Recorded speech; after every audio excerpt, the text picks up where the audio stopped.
Na parroquia estradense de Berres, un incendio calcinou a cociña dunha vivenda de uso turístico. Nun primeiro momento, os bombeiros pensaron que a dona estaba no interior, pero por sorte todo quedou nun susto e só hai que lamentar os danos materiais.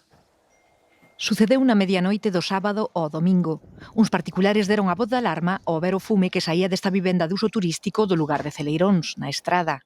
A alarma era grande porque crían que a dona quedara atrapada dentro.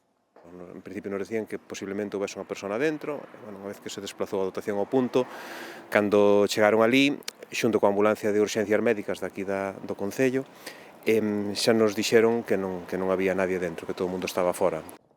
Cunha visibilidade case nula por culpa da fumareda, os equipos de emerxencias lograron entrar na cociña.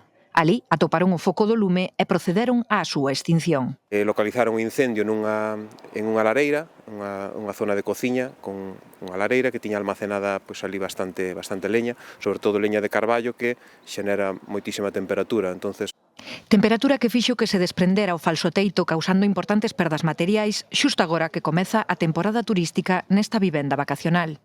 Así e todo, houbo sorte, porque o lume non afectou o resto da vivenda nin a dona, que estaba noutra parte da casa cando comezou o incendio.